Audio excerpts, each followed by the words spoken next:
కొన్నిసార్లు అనిపిస్తుంది కదా, అన్ని రకాలుగా పర్ఫెక్ట్గా ఉన్న ఇల్లు కూడా ఎందుకు అమ్ముడుపోదు అని.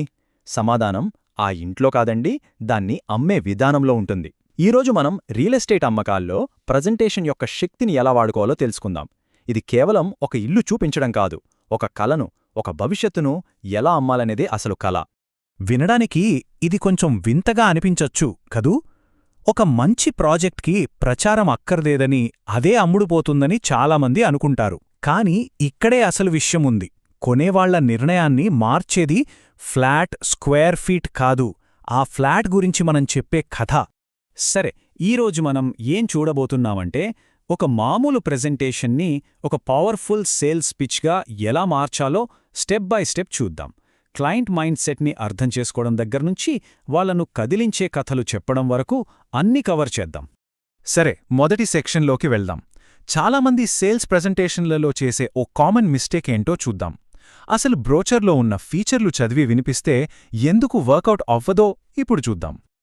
చూడండి, చాలా ప్రెజెంటేషన్లు ఈ లెఫ్ట్ సైడ్ ఉన్నట్టుగానే ఉంటాయి. బ్రోషర్లో ఉన్నది చదివేయడం, వెంటనే ధర చెప్పేయడం. ఇది కొనేవాళ్ళని దూరం చేస్తుంది. కానీ సక్సెస్ఫుల్ ప్రెజెంటేషన్లు ఎలా ఉంటాయంటే, రైట్ సైడ్ చూడండి, ముందు వాళ్ళలో ఒక కోరికను క్రియేట్ చేస్తాయి, నమ్మకాన్ని పెంచుతాయి, ఆ తర్వాత వాళ్ళ భవిష్యత్తుని ఆ ఇంట్లో ఊహించుకునేలా చేస్తాయి. సరే, బానే ఉంది. కానీ దీని వెనుక ఉన్న సైకాలజీ ఏంటి? అసలు ఇలా ఎందుకు చెయ్యాలి? ఇక్కడ విషయం ప్రాపర్టీ గురించి కాదు, కొనేవాళ్ల మనస్తత్వం గురించి. ఒక్కసారి ఆలోచించండి. ఎవరైనా తమ జీవితాంతం కష్టపడి సంపాదించిన డబ్బును ఒక ప్రాపర్టీ మీద పెడుతున్నారంటే వాళ్ల మనస్సులో అతిపెద్ద భయమేముంటుంది? రిస్క్ కదా. అందుకే మనం మొదటి పని ఇటుకలు, సిమెంట్ అమ్మడం కాదు, నమ్మకాన్ని, ధైర్యాన్ని అమ్మడం. క్లయింట్ ముందుగా మనల్ని, మన మాటల్ని నమ్మితేనే ఆ తర్వాత ప్రాపర్టీని నమ్ముతారు. సరే, థియరీ బాగుంది. కానీ ఈ నమ్మకాన్ని ప్రాక్టికల్గా ఎలా బిల్డ్ చేయాలి? దానికోసమే ఈ పవర్ఫుల్ 5 స్టెప్ జియో ఫ్రేమ్వర్క్ ఉంది. ఇది మన ప్రెజెంటేషన్కి ఒక క్లియర్ రోడ్ మ్యాప్ లాంటిది. ఈ 5 స్టెప్స్ చూడండి ఎంత సింపుల్గా ఉన్నాయో. ఫస్ట్, మనం ప్రిపేర్ అవ్వాలి, అంటే హోంవర్క్ చేయాలి. ఆ తర్వాత క్లయింట్కి ధర చెప్పి భయపడకుండా ఒక పెద్ద విజన్ చూపించాలి. ఆ విజన్కి ప్రాణం పోయడానికి మంచి కథలు చెప్పాలి, వాటిని విజువల్స్తో సపోర్ట్ చేయాలి. ఇక చివరగా వాళ్లను నెక్స్ట్ స్టెప్కి ఎలా తీసుకెళ్లాలో చూడాలి. ఈ ఫ్రేమ్వర్క్లో అన్నిటికన్నా ముఖ్యమైన మార్పేంటంటే ఈ రెండో స్టెప్. సార్, దీని ధర 85 లక్షలు అని డైరెక్ట్గా చెప్పే బదులు, ఒక్క నిమిషం సార్, ఈ ఏరియాలో ఈ ప్రాజెక్ట్ ఎందుకొక గేమ్ చేంజర్గా మారబోతుందో ముందు చూపిస్తాను అని చెప్పాలి. అప్పుడే వాళ్లలో క్యూరియాసిటీ పెరుగుతుంది. ఇక ఇప్పుడు ఫ్రేమ్వర్క్లో అసలైన మ్యాజిక్ దగ్గరికి వచ్చాం. అదే స్టోరీ టెల్లింగ్. చూడండి, ఫ్యాక్ట్స్, నంబర్స్ అనేవి బ్రెయిన్కెక్కుతాయి, కానీ కథలు మాత్రం నేరుగా మనసు కనెక్ట్ అవుతాయి. ఈ రెండింటినీ ఎలా కలపాలో చూద్దాం.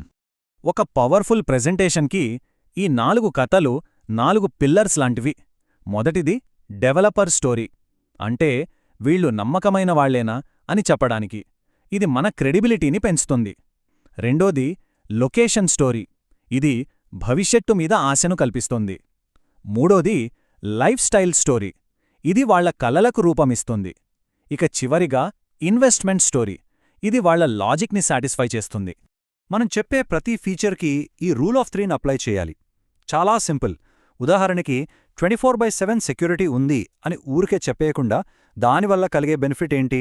మనశ్శాంతి. దాని వాళ్ళ లైఫ్కి ఎలా కనెక్ట్ చేయాలి? మీరు ఊళ్ళో లేనప్పుడు కూడా మీ ఫ్యామిలీ సేఫ్గా ఉంటుందని చెప్పాలి. అప్పుడు ఆ ఫీచర్ ఒక అనుభవంగా మారుతుంది. అయితే ఇక్కడో విషయం గుర్తుంచుకోవాలి. మన దగ్గరకొచ్చే వాళ్లందరూ ఒకేలా ఉండరు కదా. ఒక ఇన్వెస్టర్కి చెప్పే కథ సొంత ఇంటి కోసం చూసే ఫ్యామిలీకి నచ్చకపోవచ్చు. సో మన పిచ్ని, మన కథని ఒక్కో రకం కస్టమర్కి తగ్గట్టు ఎలా మార్చాలో ఇప్పుడు చూద్దాం. చూడండి, ఒక్కో బయ్యర్కి ఒక్కో ప్రియారిటీ ఉంటుంది. ఇప్పుడు ఒక ఇన్వెస్టర్ వచ్చారనుకోండి, వాళ్లకు కావాల్సింది ROI, రెంట్లు, లాభాలు. సో మన మాటల్లో డేటా, లాజిక్ ఉండాలి. అదే ఒక ఫ్యామిలీ వస్తే వాళ్లకు కావాల్సింది పిల్లల స్కూల్స్, సౌకర్యాలు. సో మన పిచ్ ఎమోషనల్గా ఉండాలి. ఇక ఎన్ఆర్ఐల విషయానికొస్తే వాళ్లకు అన్నిటికంటే ముఖ్యంగా కావాల్సింది నమ్మకం, చట్టపరమైన క్లారిటీ. సరే, ఇప్పటిదాకా మనం చూసిన ఈ కాన్సెప్ట్స్ అన్నింటినీ కలిపి ఒక సింపుల్ ఫార్ములాగా మార్చేద్దాం. ఫైనల్గా సక్సెస్ఫుల్ కన్వర్షన్ వెనుక ఉన్న రహస్యం ఇదే. ఈ 3 విషయాలే మనం చెప్పేదాంట్లో పూర్తి క్లారిటీ ఉండాలి. వాళ్ళు పెడుతున్న పెట్టుబడి మీద వాళ్లకు కాన్ఫిడెన్స్ రావాలి. మనం చెప్పే కథ వాళ్ళ అవసరాలకు తగ్గట్టుండాలి. అదే కస్టమైజేషన్. ఈ 3 కలిస్తే అదే కన్వర్షన్. అప్పుడు మనం కేవలం సేల్ చెయ్యట్లేదు, ఒక రిలేషన్షిప్ని బిల్డ్ చేస్తున్నాం. చివరిగా ఒక్క విషయం గుర్తుంచుకోవాలి. మనం అమ్ముతోంది కేవలం 4 గోడలు, ఒక రూఫ్ కాదు. ఒకరి భవిష్యత్తు ఇంటిని, వాళ్ల సంపదను పెంచే అవకాశాన్ని, వాళ్ల జీవితంలో తీసుకునే అతిపెద్ద నిర్ణయాల్లో ఒకదానికి మనం సహాయం చేస్తున్నాం. ఈ బాధ్యతను మనం అర్థం చేసుకున్నప్పుడే మన ప్రెజెంటేషన్కి అసలైన పవర్ వస్తుంది.